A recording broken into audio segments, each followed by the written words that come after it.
Folks, we are live. We have a special debate here for you.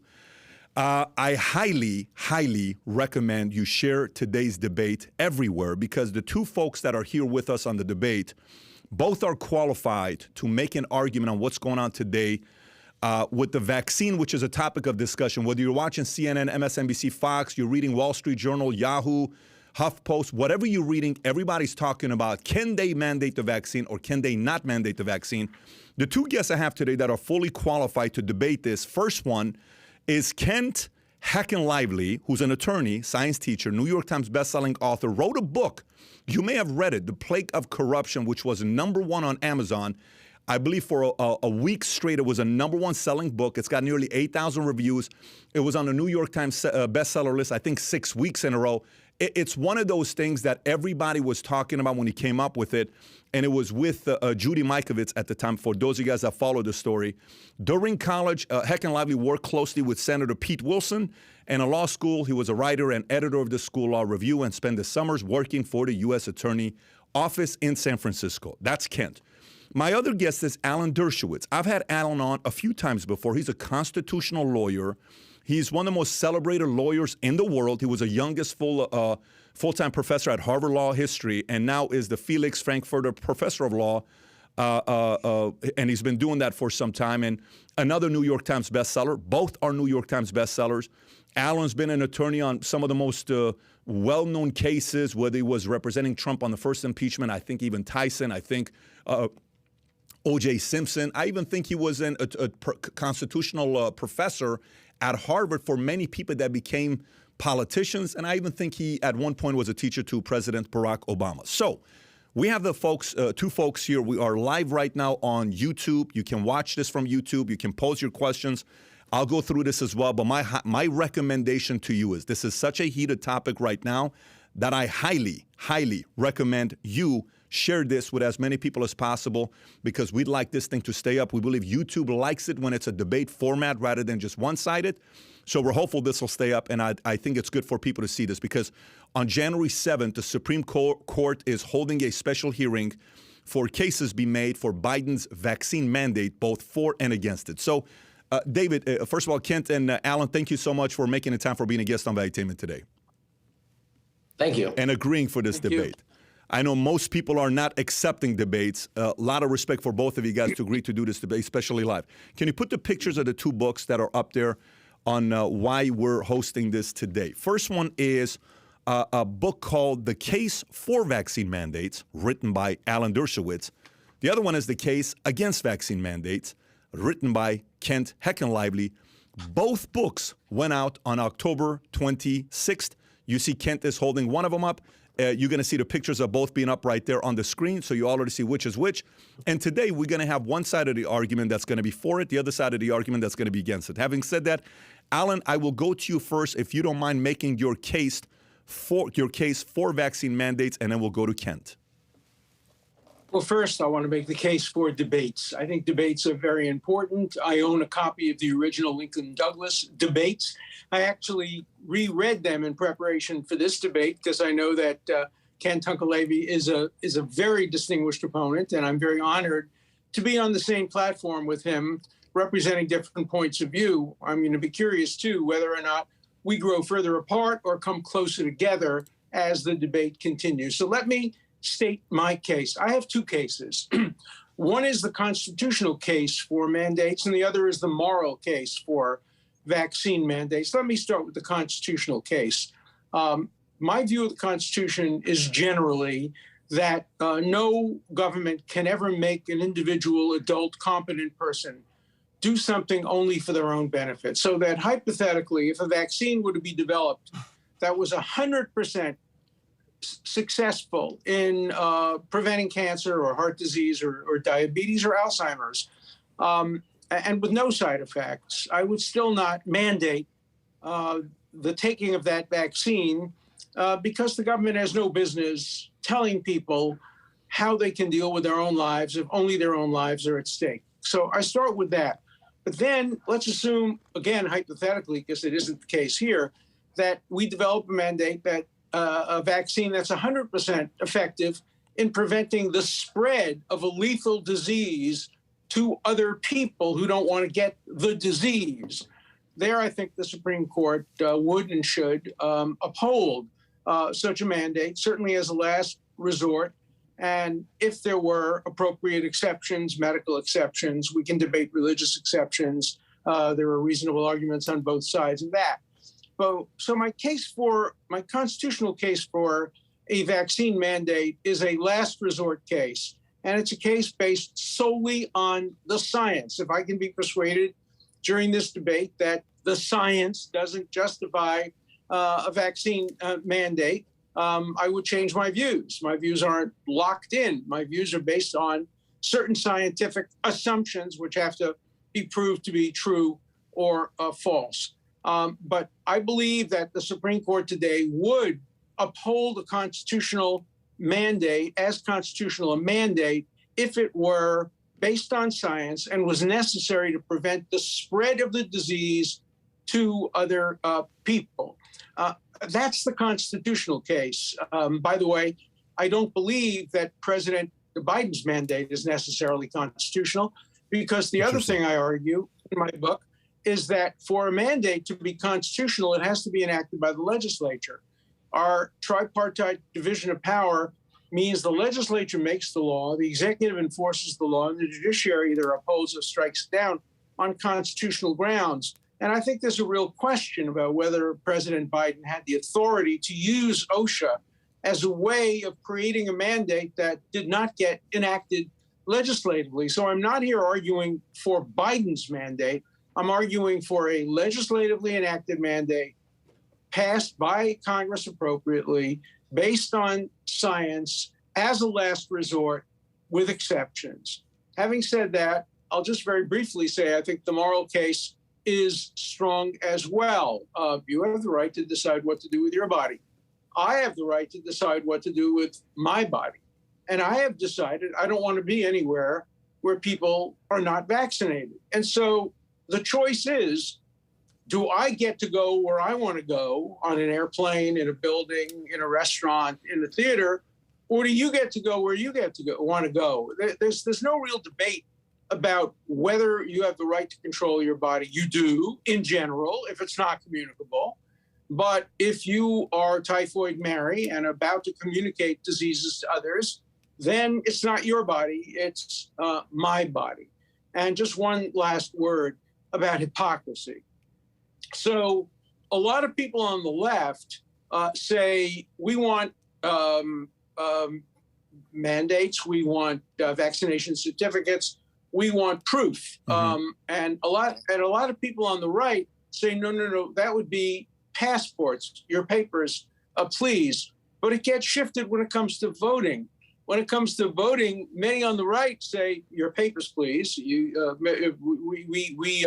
want you to have a proof, identification before you can get to vote. And many people on the left say, no, people should get to vote without identification. So there's a lot of hypocrisy, a lot of identity politics, a lot of partisanship in this debate. And I'm hoping that during this debate, we follow the Constitution, the science, common sense and logic, and stay away from either identity politics or partisan politics or just following the crowds. So I look forward to hearing my distinguished opponent's case against mandates and then joining issue with him. Excellent, Alan. Thank you for that. Kent, how about yourself? What's your case against vaccine mandates?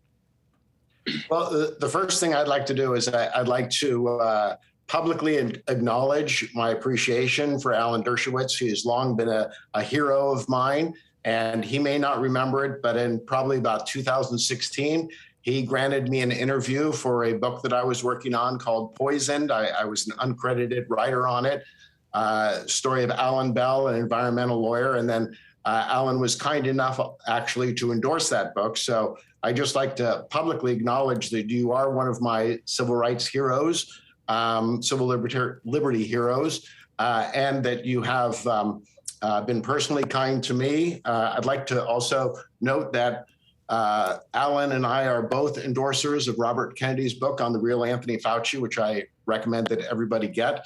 And so with that being said, I would just like to echo what Alan said, that it is my intention to conduct a very civil debate. I have strong opinions on this.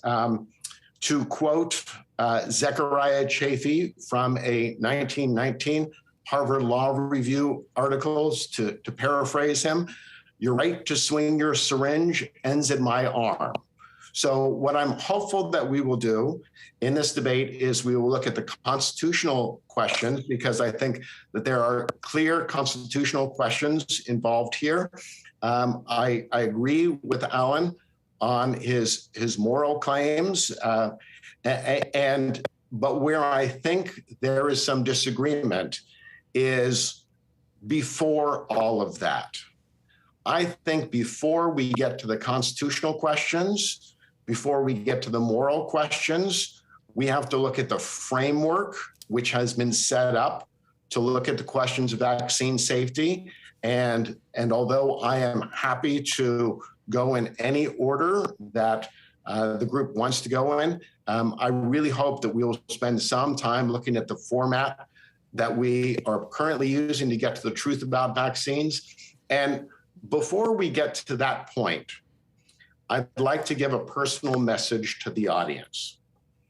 When jurors go to a criminal case, they have to promise that they will be unbiased. Now, what I have noticed in my more than 15 years of looking at the vaccine issue is that many people's minds are closed, okay? So if you are walking into this debate saying, I am right or Alan is right, I don't even want you to watch the debate. I want you, the audience, to promise that you are going to listen to what Alan and I have to say, considering all our points, and that you are looking at this in the same way that a juror in a criminal case is supposed to look at the evidence. So with that being said, I really look forward to this debate. And this is a kind of debate that we've been wanting to have for many years. And so while I am honored to share the stage with Professor Dershowitz, I'm even more honored to be here as the representative of millions of families who deal with vaccine injury every day, whose voices have been kept from being heard.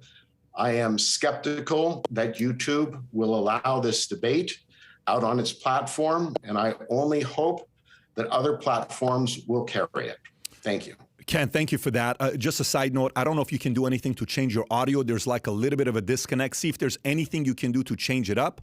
Maybe you're on a mic, maybe on whatever you are. I'll give you a second to do that because I'll go to Alan first, and then I'll come back to you. So, Alan, you said something as you were talking about saying, on one end, folks on the left are asking for, folks on the right are asking for, everybody needs to have an ID to go out there and vote, right? And the left is saying, no, we shouldn't do this. Everybody should have the right to vote, which is kind of like the complete opposite argument, because then on the opposite side, many people on the left are saying you should have the choice to do whatever you want to do with your body. My body, my choice, right? So the argument's made from the conservative side, if you want to be pro-choice and you want to be able to do whatever you want to do with your body, how different is it now for me not to have the choice to take the vaccine? We know as of right now, numbers-wise, I'll give you numbers so the world knows where we are in America, numbers-wise.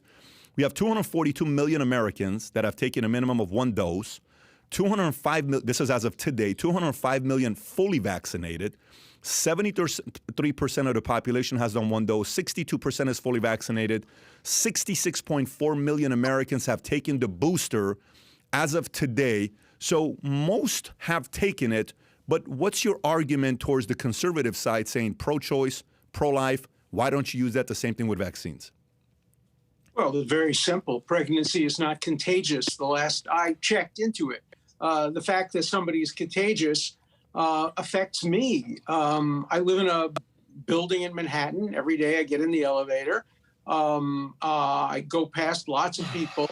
I go to the supermarket to shop. If I run into a pregnant woman, that doesn't bother me at all. If I run into a gay person, that doesn't bother me at all. But if I run into somebody who is not vaccinated and unmasked and trying to get close to me, it affects my life. Look, I agree with the notion that the right to swing your fists ends at the tip of my nose. And my distinguished opponent said, the right to swing your syringe ends at my arm.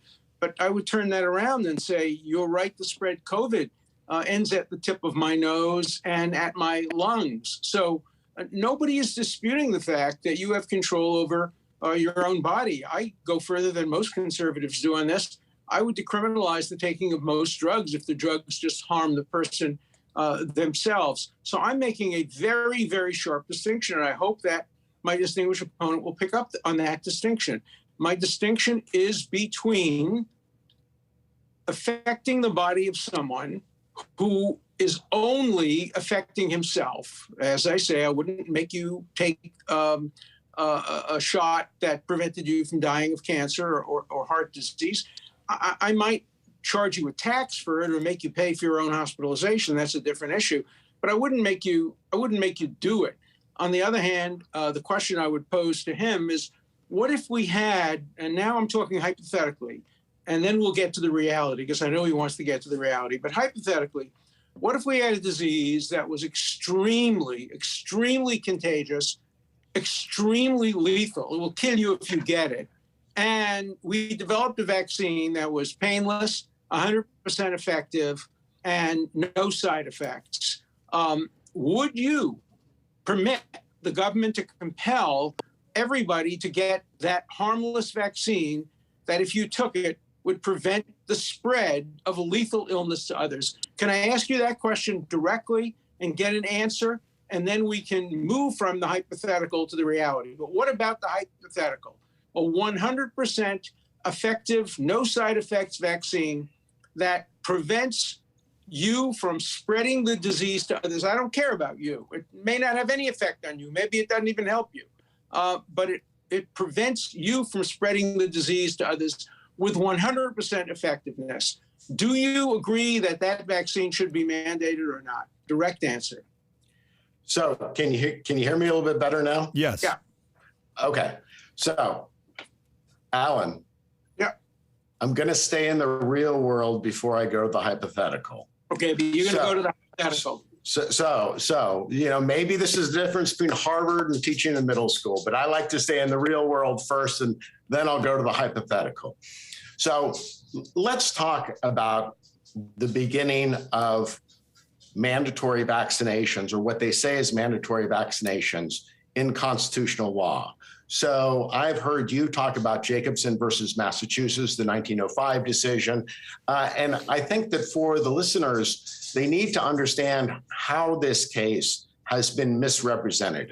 So it has been represented as this gives the government the power to enforce mandatory vaccination. But the facts on that, the facts on the case are very different. So sure. Pastor Henning Jacobson was a pretty righteous dude, in my opinion, because what happened in 1905 was there was a smallpox outbreak, and they wanted people to take this smallpox vaccine.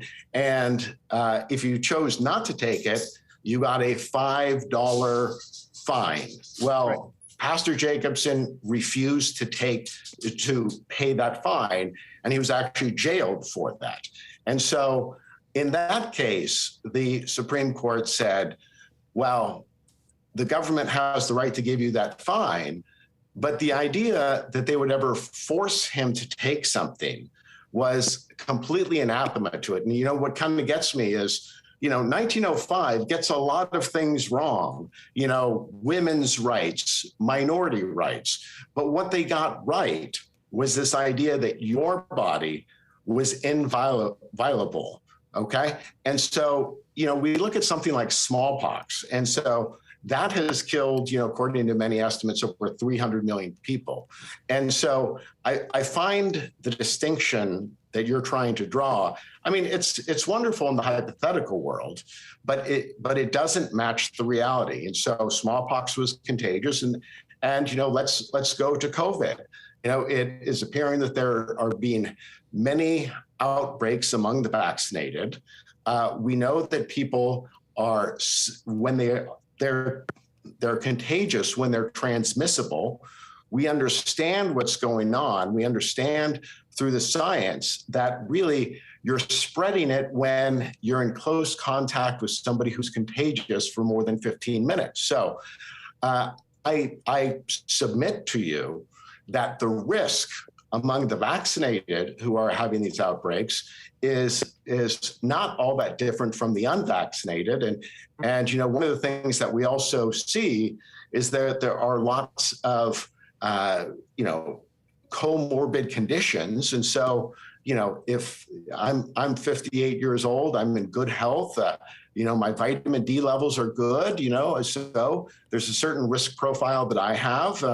If I was 75 years old and 100 pounds overweight, I've got a different risk profile. So, to an extent, what you're almost saying is like, well, okay, let me walk down the street and, if there's some overweight person there, maybe I'll avoid them because they're more likely to contract COVID. I mean, that is what the science says. So I think that there's a lot in this real world that that you might not be looking at appropriately. And I really have to say, in reading your book, if I had your same assumptions, I don't find that much wrong with your arguments.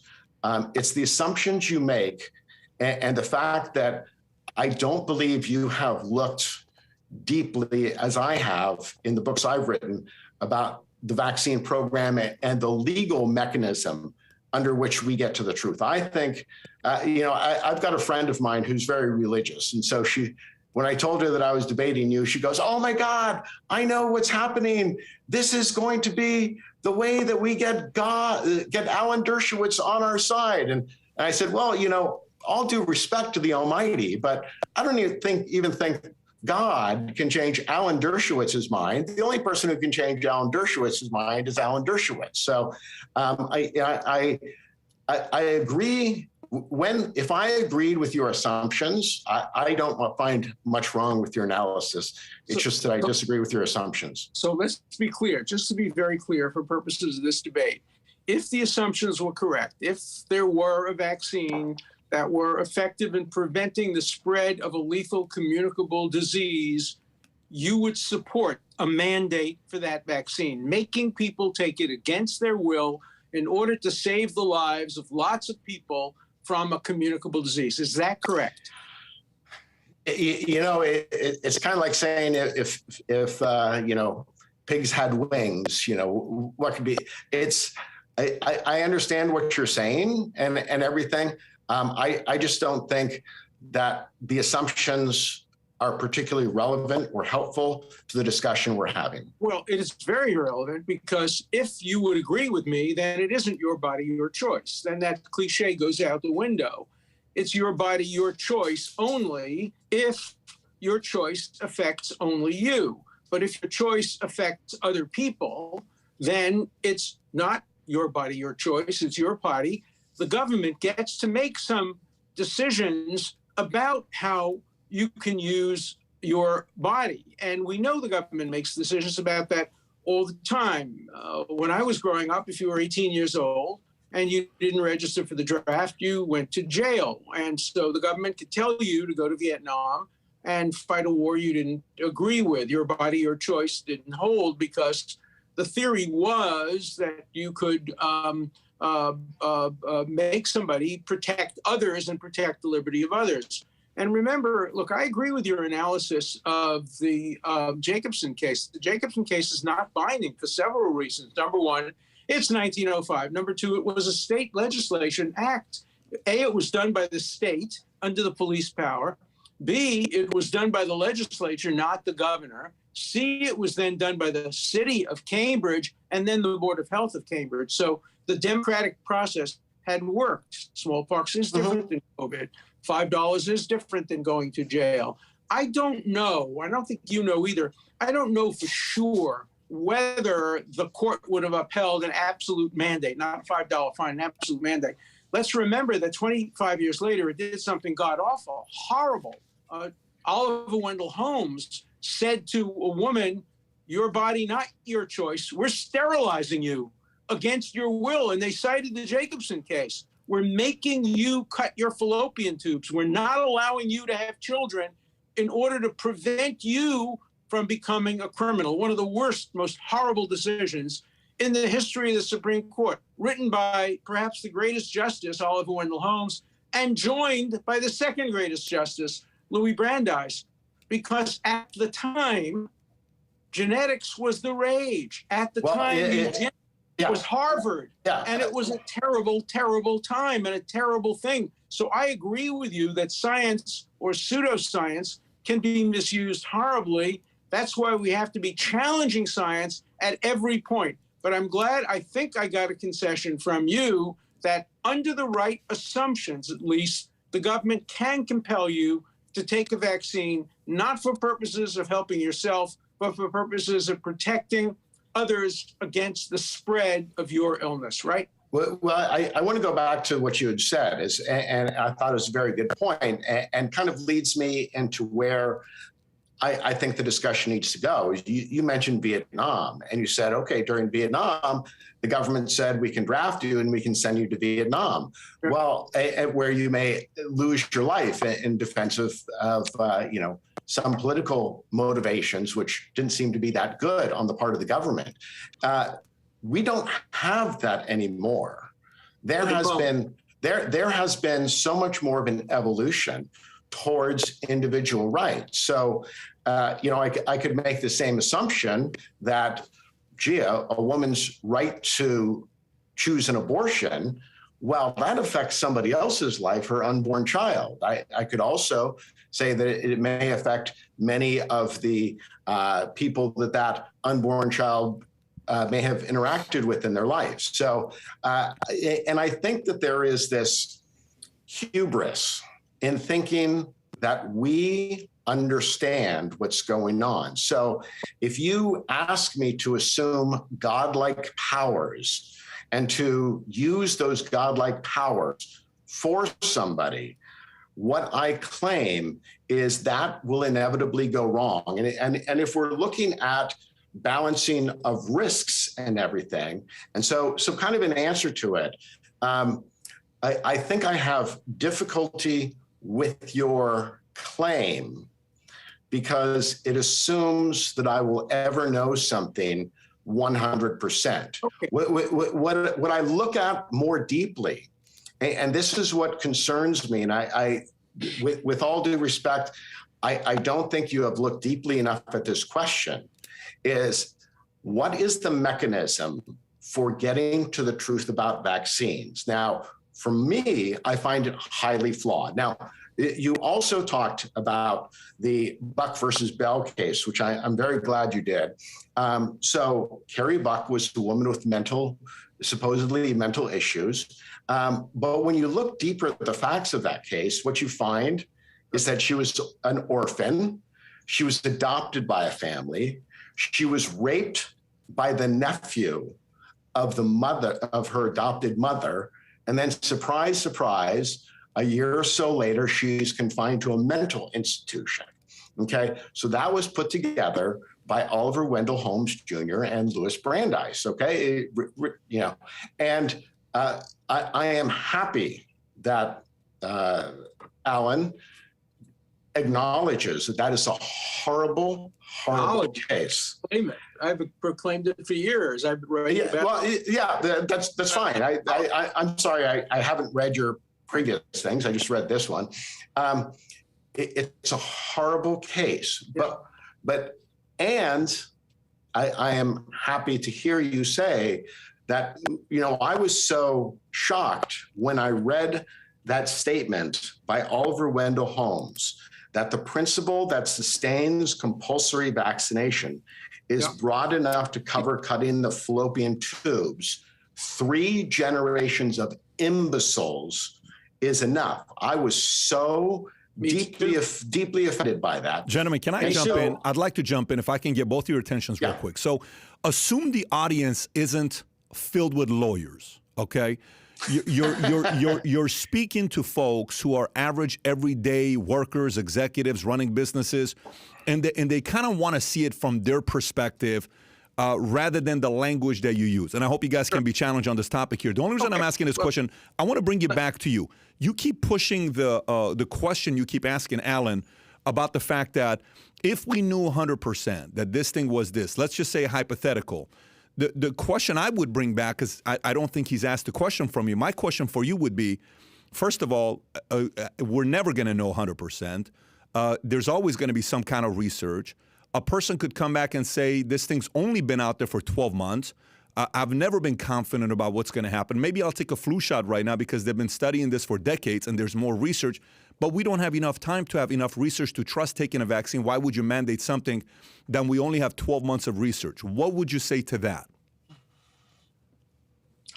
Who are you asking? I'm asking you. Alan? Okay. Alan, yes.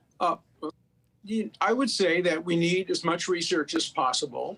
I'm probably not going to disagree with the arguments about the quest for truth, but I want to help clarify, though, the conceptual arguments for a minute. And I want to ask my distinguished opponent another question. Now, I have no idea where you stand on gay rights or gay marriage, but I do have a pretty good idea that a lot of the audience who believes your body, your right, a lot of the audience who are opposed to governmental vaccines are also opposed to gay rights. Would you admit with me that that is utter hypocrisy and a completely indefensible argument to deny a gay person the right to use his body in a way that is loving and affectionate toward another gay person, while at the same time saying, oh my God, I'm not going to take a vaccine? Would you admit to me that anybody who is opposed to gay rights cannot, in theory, morality, or in constitutional law, proclaim my body, my choice? That becomes impermissible hypocrisy. Do you agree with that?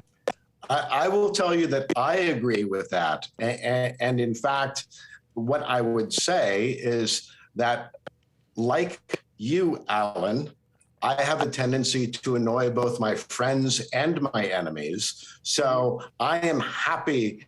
And in fact, some of the opinions that I will express here today, I think will be in somewhat opposition to things that Robert Kennedy has said.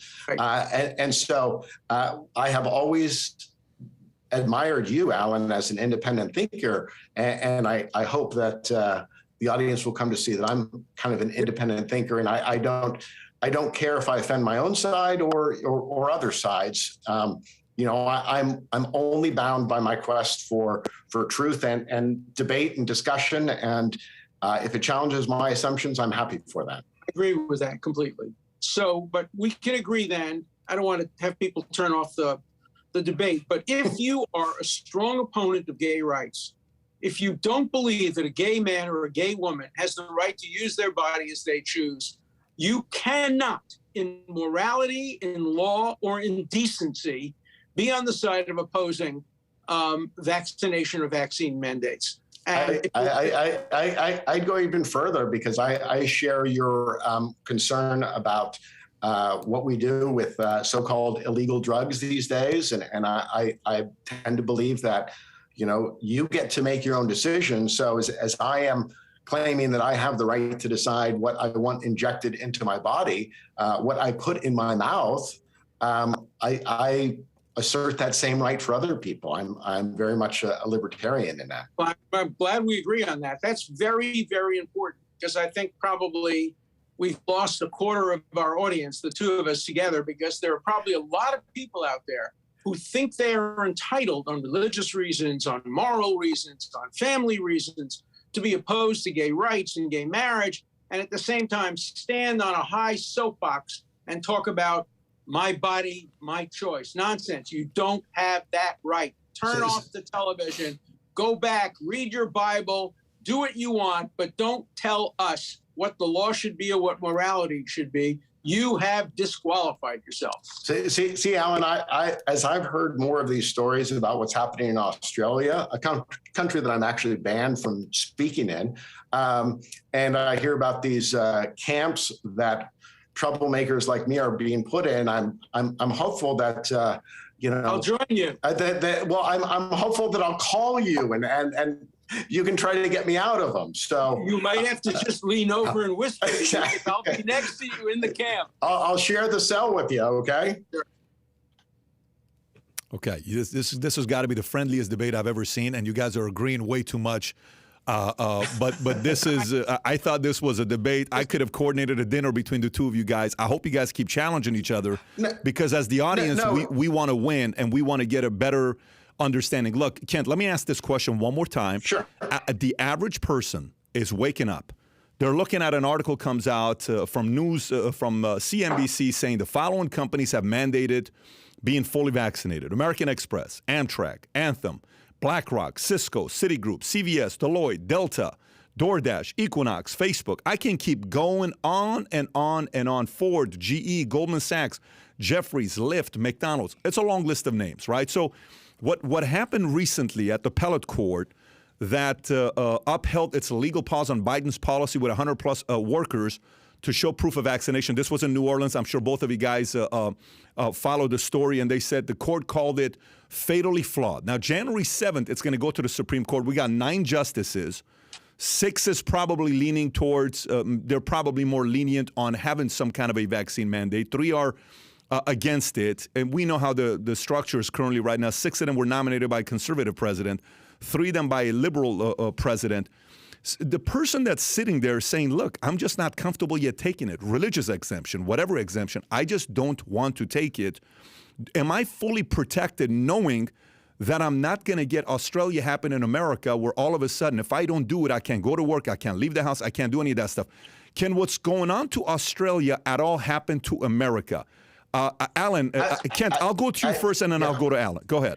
Yeah, and this is the crux of what I want to talk about, is what is happening in Australia today is the same thing that happened to Japanese Americans in World War II. I am terrified that or something like that is coming to the United States. When I hear, guests on MSNBC talking about droning people like me, I'm pretty terrified. There's a great book called Facing the Mountain about Japanese Americans and what was being said in the news. I think that something like that is possible. I'm not saying it's likely. I'm saying it's possible. But let me get to where I hope Alan and I can have a real discussion, and maybe we'll have some fireworks go. Okay, maybe it'll still be good theater. So in 1986, something called the National Childhood Vaccine Injury Act was passed. Okay, legally and constitutionally, probably fine. But let's talk about the corrupt processes that brought that about. So what you had the vaccine makers create a DTP vaccine. They had a choice of making it cellular or acellular. Acellular means you clean out the cellular debris, okay? The difference was 0.5 cent per dose, okay? The cellular was more dangerous. So the liability from that single vaccine, as said by the makers of them, were likely to be 100 times more the annual sales.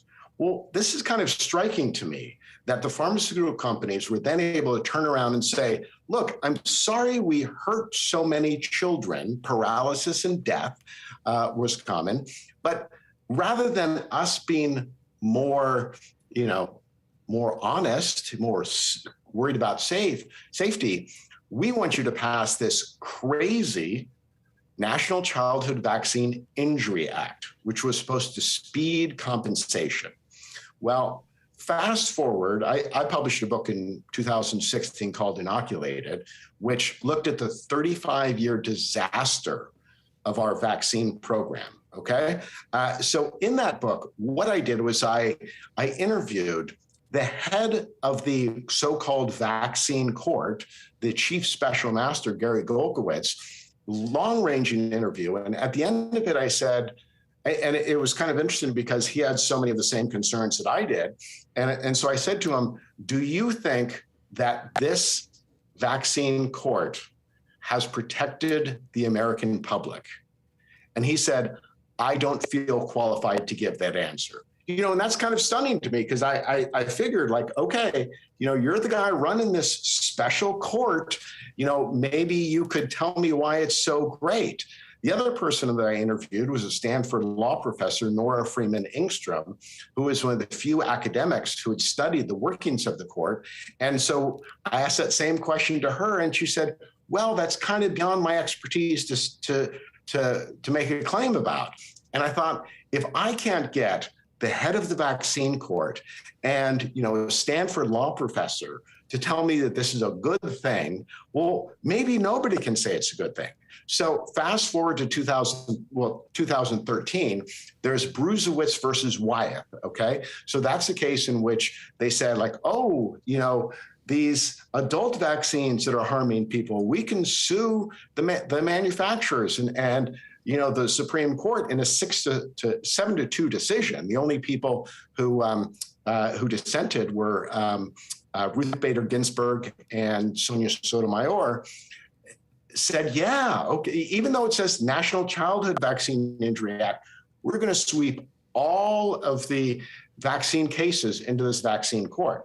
So let's talk about what that means. And so, I don't want to get too legal on it, but it's as if 15 more seconds, because I'd like to hear from Alan's side. Yeah. So basically what they did was they took vaccines out of the regular consumer protection laws and put them in this special court where instead of facing corporate attorneys, you're facing attorneys for the Department of Justice because it's the U.S. government that's on the line with vaccine injuries. So if you think it's scary to go up against a big business, it's even scarier to go up against the U.S. government, which is what the parents of kids who are damaged by vaccines like me have to deal with.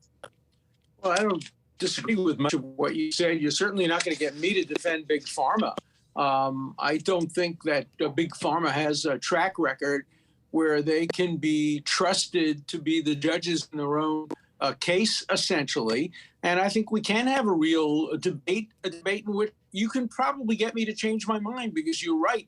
You know more about the scientific data than I do. I try to immerse myself as much as possible in this. And I have a son who is one of the world's leading experts in this. And I share my views with him and he shares his views with me a lot. But I'm always ready to learn. And I don't trust a pharma court. I don't like statutes that exempt pharmacological companies from liability. I don't like compromises with safety, particularly the safety of children or others. And so I'm with you. I want to improve everything. And I want to make sure that the best science is not influenced in any way. As a constitutional professor, here's a question for you, because I still haven't had my question answered. As a constitutional lawyer, professor yourself, what we're seeing happening in Australia versus our Constitution, how different is our Constitution versus Australia? I don't know if this is a topic you can go into. Only reason I ask is, how are we citizens of America protected by the Constitution differently than Australia? Well, Australia is in the British tradition. The British tradition is unwritten constitutions. Australia has written documentation, but we're different countries. Could you spend 20 seconds just telling me what it is in Australia that you're so concerned about, and then I'll give you my constitutional analysis about whether that could happen here. Have you been following any of the stories of what's going on in Australia? Have you seen some of the videos?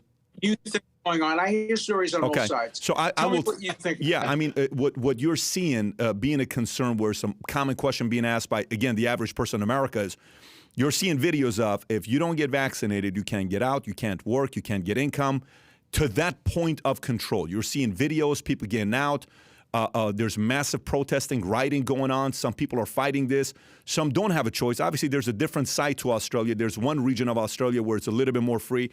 There's another region that's fully controlled. And we had a guy on the podcast from Australia called in saying people are being forced to lose their jobs. They can't make income unless they get vaccinated. Can a situation like that ever happen in America? Yes, it could. Let me tell you what could not happen. What could not happen is a repeat of what happened in 1943 when a liberal United States Supreme Court, led by Hugo Black, who claimed to be a libertarian, allowed the detention of 110,000 Japanese Americans, many of them citizens. We know what happened in Cuba. During the beginning of the AIDS crisis, Cuba created detention camps, not only for AIDS sufferers, but for gay Cubans who were thought to be in fear of catching and communicating AIDS. I don't think that can happen. I wrote a book some years ago called Rights from Wrongs, in which I argue that many of our rights grow out of a recognition of the wrongs that we inflicted. And the Japanese American internment between 43 and 45 is one of those historic wrongs. We'll never do it again. So I don't think we'll ever be in a situation where people are going to be locked up for not receiving a vaccine. But I think we might very well be in a situation, if the science mandates it and the court upholds it, where people can not have jobs, where people can't go to work. You see, that right there scares the hell out of the average person. That right there scares the hell out of the average person. Well, it also should scare the hell out of the average person to know that you go to work and sitting next to you is somebody who is unvaccinated, unmasked, and unwilling to say whether he or she is vaccinated or not. So we're going to get scared people on both sides. And the question is whether or not a government has the right to say that people who go to work have the right to work in a safe environment and not be exposed to typhoid Marys, who might very well give them an illness. Remember, too, that although today Omicron doesn't seem to be as serious in its symptomatology as other forms of the COVID, we don't know about long COVID. We're hearing about all kinds of possibilities that people without symptoms may have problems, their heart, neurological problems.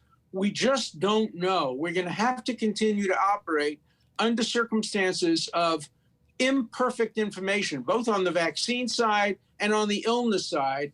And that's the question that's posed in a democracy. Who gets to make these tragic choice decisions, which have no good outcome, only bad ones? The decisions are bad, worse, worser, worsest, and intolerable. And when you get those kinds of choices rather than good, better, or best, democracies often have a very hard time choosing among choices of evils. So we're in for a tough time. The Constitution will be very, very severely tested. But yes, we could get to a situation in America where American citizens are told they can't come to work unless they're vaccinated. So, that is a real possibility. Alan, I'm gonna ask one other follow-up, and then Kent, I'm gonna come to you right afterwards. So, you know, I lived in Iran. We escaped Iran. We didn't like the conditions in Iran. We went to Germany, lived at a refugee camp, finally came to America. We have options. If a country doesn't treat you right, you can go to get a green card and go be a refugee elsewhere with the hopes of eventually ending up in a different country. I live in America. I lived in California 20-something years, minus the time in the military.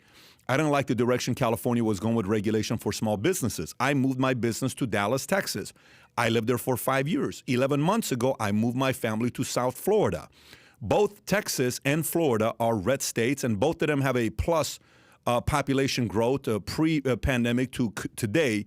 And New York and California have a negative. Both of them have lost around 350 to 380 during that time. Meaning, if I don't like a place I'm living as a state, I can leave to another state with lower regulation. I have the choice to do that, right? If I work for a company, I have the choice to go and work for another company. If a company says, I'm mandating, you better take the vaccine, or else I'm going to say, listen, you're mandating, the other person's not, I'm going to go work over there. At least there is that option.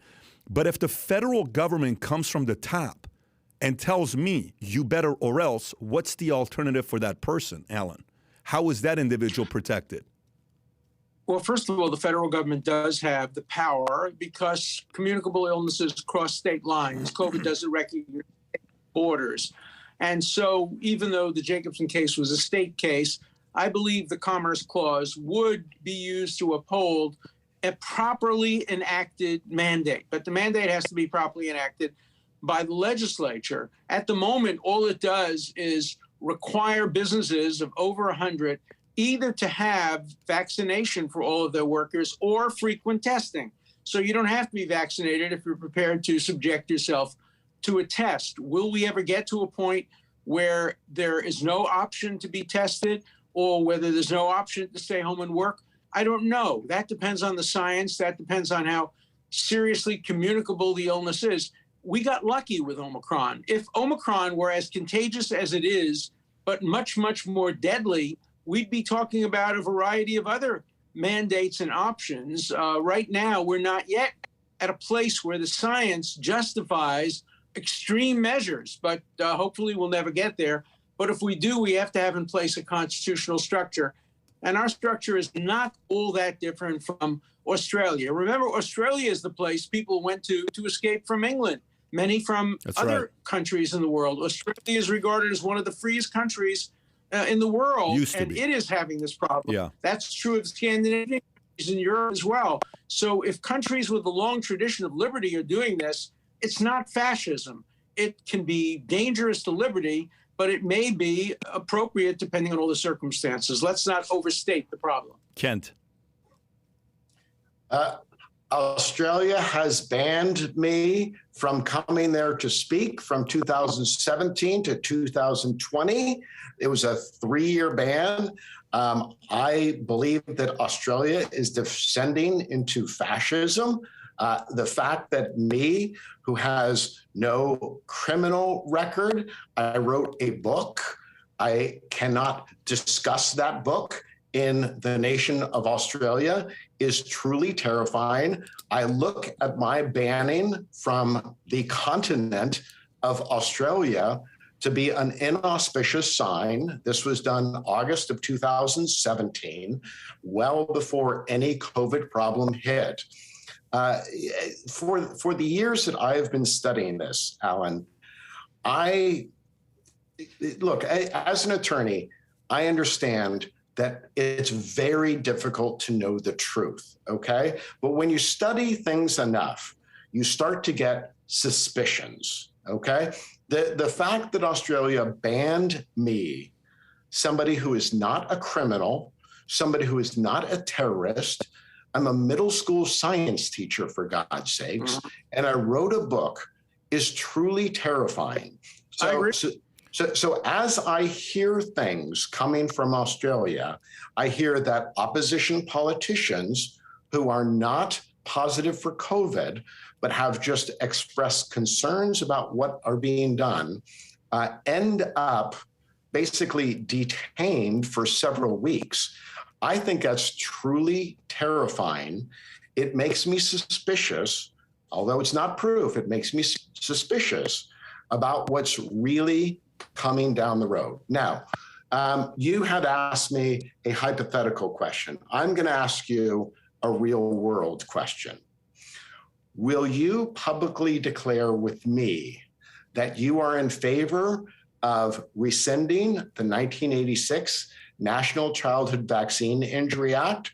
You are in favor of rescinding the 2013 Supreme Court case of Derschowitz versus Wyeth, which put adult vaccines into this vaccine court, and putting all vaccines back into the regular civil court system like every other consumer product? Well, I think that sounds like the right approach. I'd have to study it, obviously. I'm not making an excuse, but I can't make a categorical statement without studying the decision, studying the statute. But I would say I'm inclined to favor your resolution, putting it all back. Now, it would have to be subject to emergency regulation. If you get a disease like COVID that comes upon us suddenly, and you get pharmaceutical companies saying, we're prepared to go on warp speed and try to develop a vaccine, but we have to get some kind of immunity from it, I'd have to think about that. But in general, I don't like the idea of a special court. I don't like the idea of special immunity. So I think I'm probably on your side. Let me make a couple of corrections about Australia. You can speak in Australia anytime you want, just not physically. You can Zoom to Australia. You can be on Australian television. Your books are sold in Australia. They're not banned. Let's not overstate what Australia has done. Australia has not detained in camps any people simply for opposing their points of view on that. I agree. Keeping you out of the country is wrong. I will defend you. I will be happy to support you. You should be able to go there and make your speech in person, but let's not overstate it. Your voice can be heard. I've been banned too. I've been banned by Temple Emmanuel in New York, the largest Reformed temple in the world. I can't speak there. I can't speak at the 92nd Street Y physically. This is the United States of America. So we all have our problems of cancellation, but I want your voice to be heard. Why did I endorse Bobby Kennedy's book? I don't agree with much of what Bobby Kennedy says in his book. I want his voice out there. I want your voice out there. I want a critical assessment of the vaccine policies. I want a challenge to the science. I don't want anybody to fear that what they say will take them off YouTube, will take them off ability to go to Australia. I'm on your side of that issue. I want your voice heard. I want everything to be heard, but I want to have a chance to rebut it if I can and debate it. And you've given me that opportunity. And so I commend you for it. Well, what I'd like to ask you then, Alan, I understand you want time to research this question, but can we put a pin in this? Can I suggest that you decide whether you support getting rid of the National Child Vaccine Injury Act and Dershowitz versus Wyeth by February 1, 2022? Well, I have to know what my schedule is. I just had gallbladder surgery, so I'm recovering. Imagine with no gall. It's hard to imagine. Impossible. They tried to take my chutzpah, but they couldn't find the organ. So I still have my chutzpah. Okay. I will. You give me the debate. You give me the date, Alan. I will. I have your email now. Okay. So send me what you want me to read. I will be happy to read it, and then we'll discuss a time when perhaps we can come back on television, and I'll give you my nuanced views on these things. I suspect they will come out the way you come out, because I suspect we're on the same side of that. But I can't give you my guarantee until I've done more research. So folks, I'll leave that up to you guys to communicate off-site. Let's stay here because the audience is still paying attention. So you guys can, I think you guys are overdue for lunch hardcore. Because you guys seem like you want to have dinner together and have conversations together. Let me continue. Hey, well, Alan, if you're ever in San Francisco, call me up. All right, so my granddaughter. Let's go back to this. Okay. Alan, you said something. Alan, you said when I pushed back at you and I said, so is it fair for them to force somebody to get vaccinated and not have the choice to go through it with all this stuff that's taking place? And then you said, is it fair for people to go in a work environment where it is not safe, where somebody next to them could have COVID, and that's the argument you made. My question back to you is, who determines what is safe and what is not? Is that Fauci's? Oh, I have a whole chapter in my book about that. I think the core question in a democracy, who gets to decide? In the end, we're not going to agree. In the end, you have my right to go out and be safe versus somebody's right not to be vaccinated. And in democracy, what you do is you get the legislature, in this case, the federal legislature, because it is an issue of federal concern, you get them to make a decision, which they have not made. OSHA doesn't really cover this kind of a situation. And then you get the administration to enforce it. And then you get the courts to decide whether it's constitutional or not. So I think in a democracy, our tripartite system makes these very, very difficult decisions. My only point is, it's not always up to the individual. My body, my choice is a limited cliche. It applies in most cases, but it doesn't apply to communicable diseases if certain conditions, scientific and others and religious, are met. And so, in a democracy, we have mechanisms for deciding those questions. And usually when the mechanisms fail, like the Japanese detention, that wasn't done by the legislature. That was done by the President of the United States by executive and military order. It was an outrageous, immoral decision. The decision of sterilization was done based on inadequate science, bad evidence, and the fact that the president of Harvard University, a bigot named A. Lawrence Lowell, believed that eugenics would create a better race of men, primarily white Europeans, and his racism permeated the halls of academia. And fortunately, there was one Catholic on the Supreme Court, the only Catholic on the Supreme Court, who dissented in Buck versus Bell, presumably because his religion forbade him from allowing the sterilization of a woman. So sometimes religion can serve as an important check and balance on science, just like science can serve as an important check and balance on government action on religion. We have a multifaceted system of checks and balances, and that's the way democracy works well. Unfortunately, the media is failing in its role on checks and balances. Today, the media is simply divided. You turn on a channel because you want to hear confirmation of your views. That's what's so good about this debate. Nobody is going to be satisfied with this debate. Extremists on both sides will be unhappy with their, quote, champions. I'm not making the argument for the extreme argument for mandates, and Kent is not making the extreme argument against them. And so a lot of people will be unhappy, and that proves we're probably doing a good job. Now, Alan, one of the things that here I am, a California public school science teacher, and I am not taking the vaccine, and I am submitting myself to weekly testing. Yep. I think of it as something of a violation of my liberty, but I understand that I exist in a society. What do you think about that being as far as a government goes? Because I'm getting tested every week, and I'm not sure it would be enough for me. I'm not sure it'd be enough for me. I'm not sure if I had a kid, I would send them in your class if you're not vaccinated. I don't know. That's a hard. I'm wearing a mask. Yeah, all the kids wear masks, and my vaccinated colleagues come down with COVID. We've got three cases, and so I find myself saying, well, in your perfect world that you put up there, and we can have certainty, but it doesn't seem like we have that certainty in this situation. But each of us has to make their own decision, probably based on what you said. If I had how old are your kids? Like 15, 14, your students? Middle school, 11 to 14. 11 to 14. If I had a 12-year-old, based on what you said, I would probably say, yeah, but maybe try to sit in the back of the class, not right in the front row.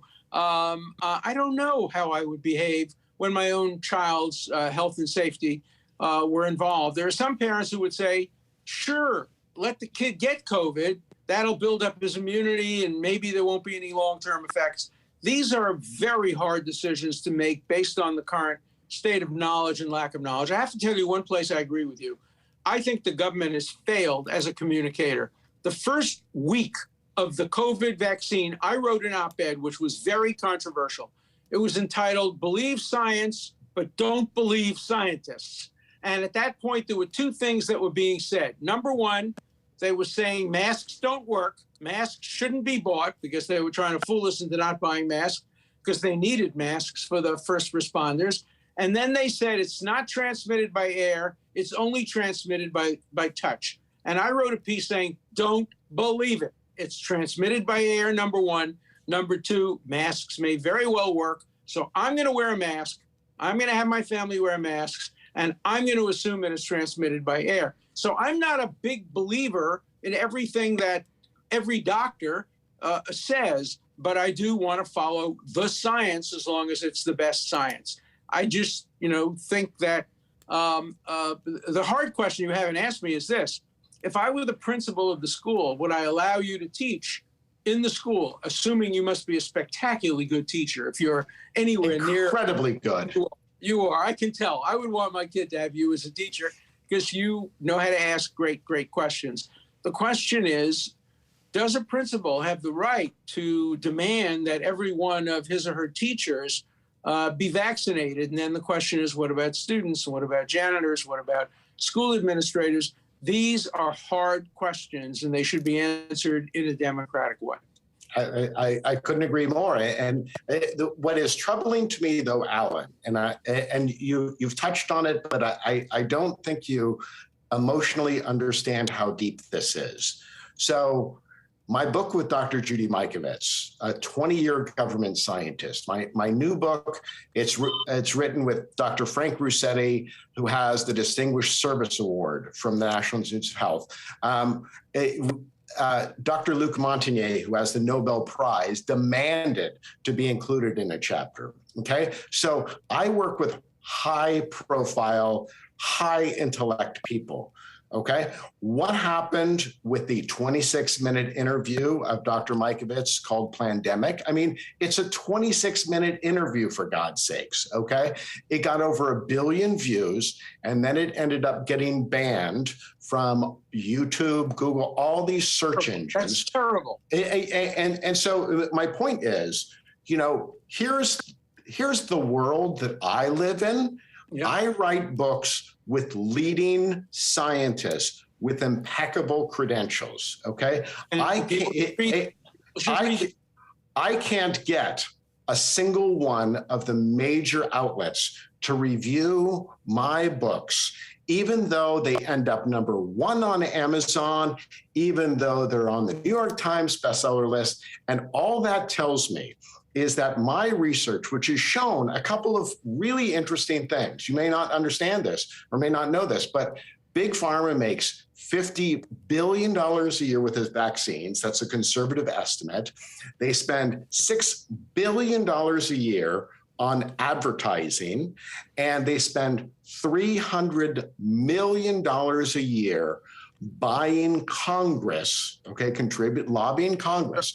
So here are all the entities that I have against me. I have big money, I have big media, and I've got big government, both sides, Republicans and Democrats. And so I am so appreciative that you understand that Big Pharma is really getting away with a lot. I don't want to put too much into your mouth, but you say that you tend to agree with me that nothing should be in a special court. And so I really appreciate that. But understand, and I mean this very sincerely, that for 20 plus years, individuals like me who have a vaccine injured child, who have done the hard work of publishing, writing, talking to everybody, are still marginalized, okay? And all that says to me is that there's a whole lot of power that I'm going up against. And there are very few allies that people like me have in the search for truth. No, I agree with you completely. I am your ally in the search for truth. I will stand by you. I defend you. I think you should be widely heard.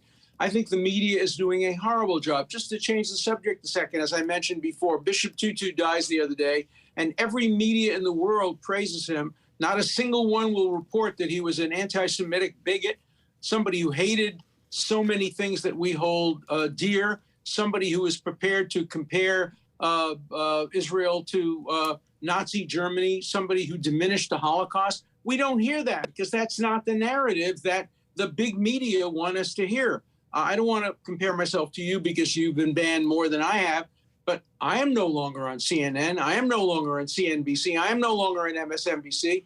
I have to today be primarily on podcasts. I'm going to have my own podcast soon starting up again. And I'm on Fox and Newsmax. But my voice has been taken away from the mainstream, too, for a variety of reasons. My defense of President Trump against impeachment, defense of Jeffrey Epstein when he was, before it was known what he had done.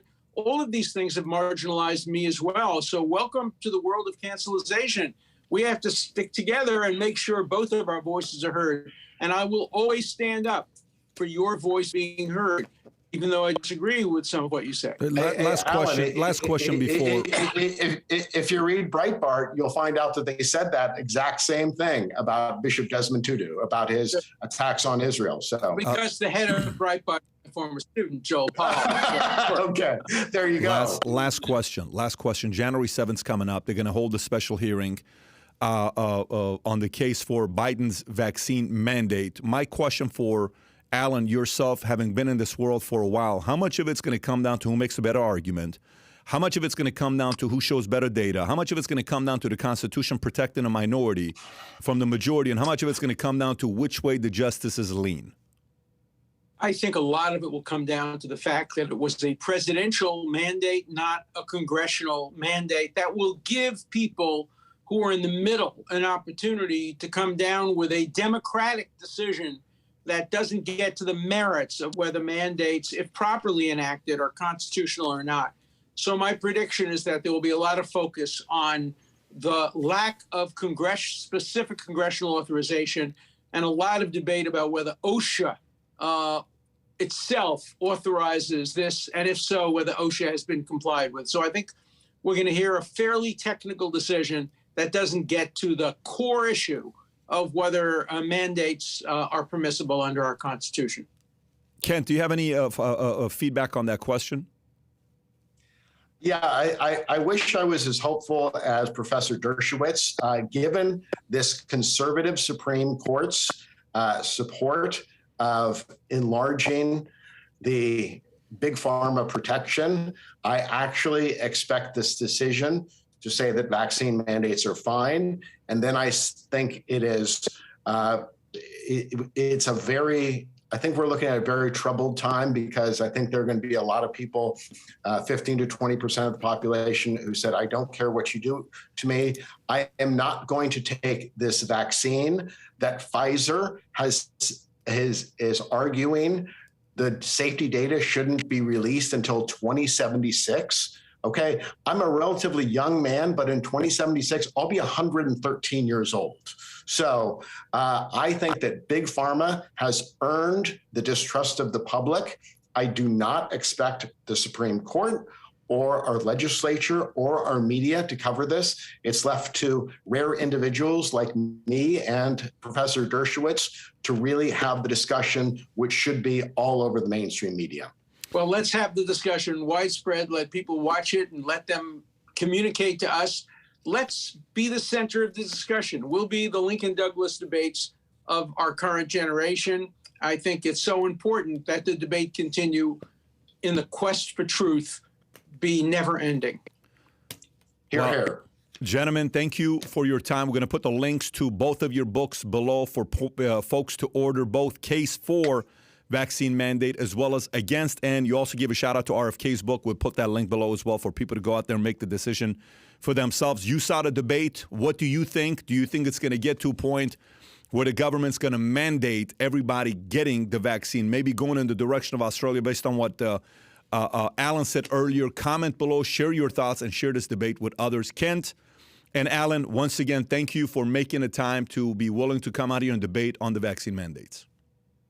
Thanks. It was a very important debate. Thank you. Thanks, gentlemen. Thank you. Thank you.